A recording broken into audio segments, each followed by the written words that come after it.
Over regular gasoline, of course, we're stealing the fossil fuel piggy bank, so we're going to run out of fossil fuels and gasoline eventually. And ethanol you can grow off the land, and in theory you can renew it. You can continue to grow crops and make ethanol from those crops. In principle, the reason people think corn ethanol has some advantages over gasoline is that it is something that we can produce in the United States, which keeps us from having to import fuel, crude oil or gasoline from countries that may be hostile to us. And in principle, the advantage of ethanol is that it is made from a crop that uses some solar energy to produce chemical energy. And so as a way of harvesting sunlight and turning it into a liquid fuel, it looks attractive. But there are many inputs into producing a gallon of ethanol besides just the energy that you get for free from the sun. And there are many outputs that are not actually desirable, kinds of pollution and so forth. And so to really understand the net benefits or advantages of making ethanol versus burning gasoline, you have to look at the whole range of inputs and outputs. Carbon dioxide accumulates in the atmosphere and causes the planet to warm. But when you burn fossil fuels like coal or oil or gasoline, you are taking carbon that was stored deep in the earth millions and millions of years ago and releasing it into the atmosphere. And so that increases the carbon dioxide in the atmosphere. Now when you burn ethanol or any biofuel, biodiesel, you also release carbon dioxide, but the carbon that goes into the plant, the carbon that goes directly into the oil or the ethanol, came from the carbon dioxide in the atmosphere. So that part of the carbon budget does not directly increase the atmospheric carbon dioxide because you suck some carbon out of the atmosphere when the plant is growing and you just put it right back when the ethanol is burned. And so that part of the fuel cycle is carbon neutral. But then there's all the other things, the other inputs that are not necessarily carbon neutral because they involve burning fossil fuels. And that's the main thing to keep an eye on. The line between does it make sense or does it not is the energy out greater than the energy in? Corn, if you don't do corn right, you can get energy out that's less than energy in. These are the results from a study by Pimentel and Patzek, showing the inputs of 1 liter of corn ethanol, the amounts of each of them, and their energy value. The brown section is the inputs that go into making the corn grain, and the gray section is the other inputs included in the process of turning the grain into a liquid fuel.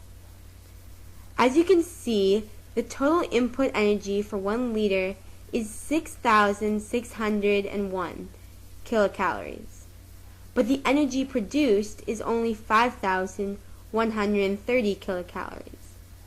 And it makes no sense to make corn ethanol if the amount of energy used to make it exceeds the amount you get in return. So think about, you have a truckload of coal. What are you going to do with it? You can grow some corn, dump the coal into the hopper, make it really hot, convert the corn to ethanol. Or you can take that coal, make electricity, and put it into an electric car. The second route, putting it into an electric car, as long as you have all the technology to do it, which we do, is much, much, much, much more efficient than using it to make ethanol. One of the biggest negative effects of corn growing directly is that corn requires a lot of nitrogen fertilizer and quite a lot of phosphate fertilizer too.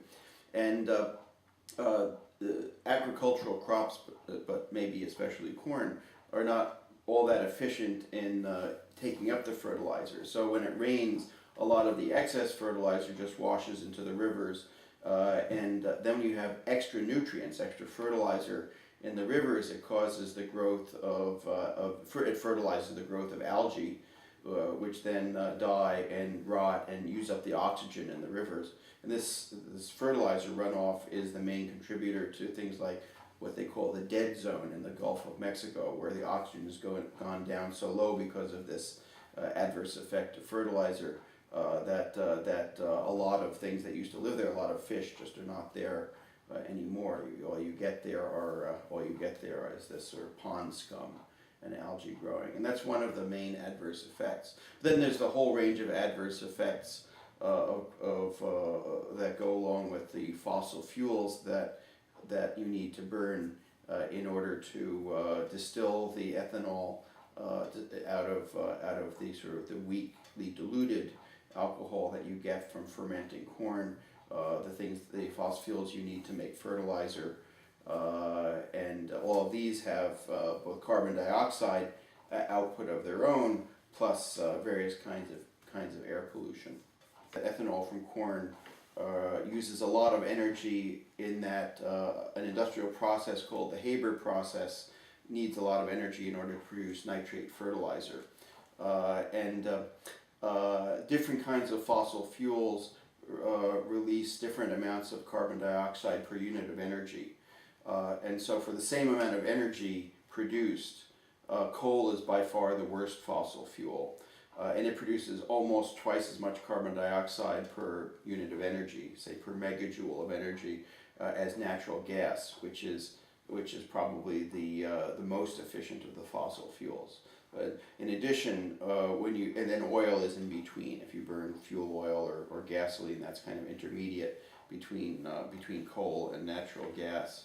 Now, when you burn coal, you release not only carbon dioxide, which causes global warming, but coal is a very dirty fuel that releases mercury. It releases a lot of sulfur, which causes acid rain through sulfur dioxide.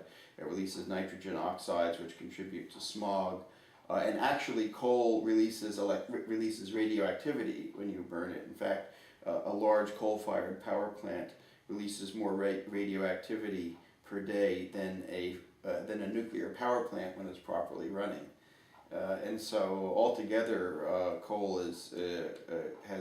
burning coal has enormous environmental impact. Burning natural gas still releases carbon dioxide, but it releases very little of the other pollutants that coal releases, and it releases less carbon dioxide per unit of energy. Coal is by far the cheapest of the fossil fuels right now, and that's why if a farmer sort of had a choice just on cost, the farmer would probably burn coal in order to, or get coal-sourced energy in order to get the energy needed to make the ethanol, and that would be one of the worst possible things to do as far as the environment. You also have the effect that intensive farming, it destroys ecosystems. So if you were because farming is what's called monoculture. You grow essentially just one crop in an area that used to, in a natural state, support many thousands of species. And so if you were to do something like try to expand the production of ethanol by taking what used to be forest land and cutting it down and turning it into fields, or taking natural prairie and then planting it with corn, then that reduces biodiversity by just increasing the amount of farmland. One trade-off one can think of is, if we're going to do biofuels from food crops, should we be doing more ethanol or more soy? And there are a whole lot of advantages in going to biodiesel from soy as opposed to making ethanol, because the energy inputs to make a certain amount of energy from soy-based biodiesel are a lot lower than the energy inputs that you need to make the same amount of energy from ethanol, although we still can never grow enough soybeans to meet a large fraction of our energy needs. So one can look at one of the trade-offs in biofuels as, should we do more ethanol or should we do more soy? But the very best things would be not to use food crops at all. You're going to use an acre of land and put solar cells on it and make electricity, or if you're going to use it to grow crop to make ethanol, it's much more efficient to put solar cells on Food crops, generally speaking, most food crops are not really all that efficient at turning the energy inputs, including sunlight, into fuel. So if you were and also over many years of breeding, these food crops have been optimized to produce edible output for either for cattle feed or for people. Actually, and most of what we grow in terms of corn and soybean actually goes to feeding cattle, not to feeding people directly. So these crops were never really designed. They never really were bred to be optimal as fuel crops.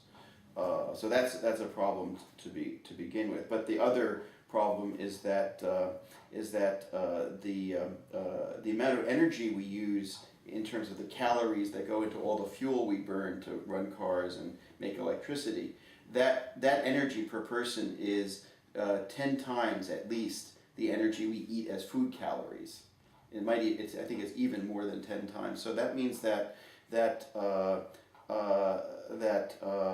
if you look at how many calories you would need to take out of the food supply in order to replace our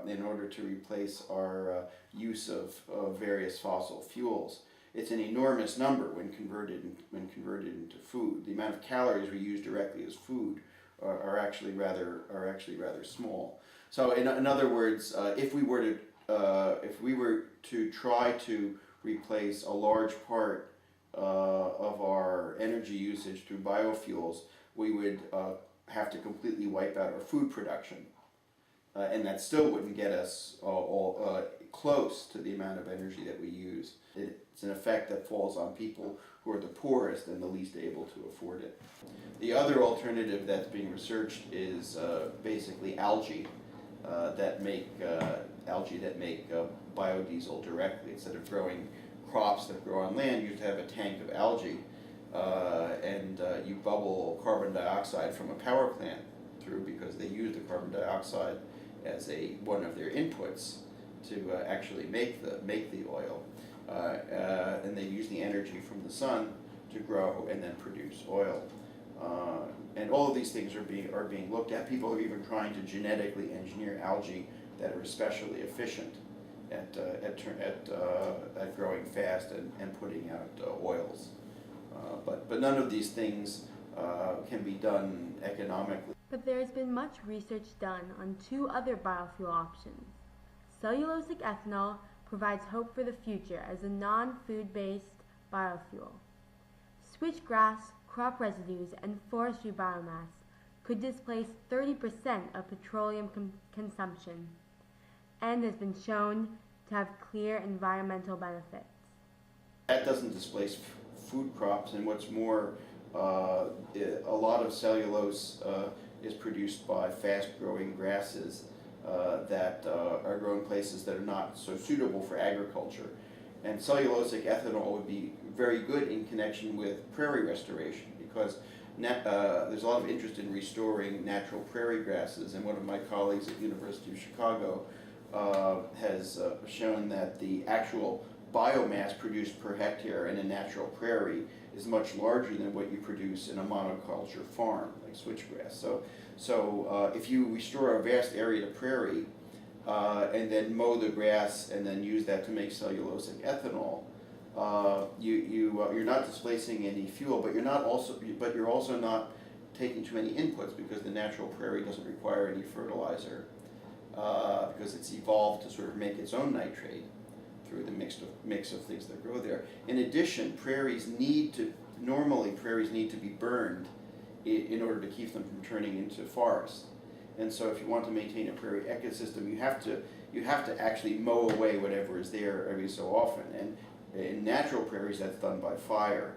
But you have a similar effect on the ecosystem if you just mow or harvest the switchgrass instead. Studies of switchgrass production conclude estimates that range from an output energy of 343% to more than 1,310% of the input energy. There are a few reasons for this high net energy benefit. First is that switchgrass doesn't require significant inputs, and second, the ligneous biomass residue that is left over after fermentation can be used to power the biorefinery. The other environmental benefit of cellulosic ethanol is the dramatically reduced greenhouse gas emissions. Its CO2 emissions are near to nothing. The next biofuel that they're likely to get working is probably cellulosic ethanol. The understanding of the industrial processes to break down cellulose and turn it into ethanol are a lot farther developed than the understanding of how to get algae to produce oil directly, to produce biodiesel directly.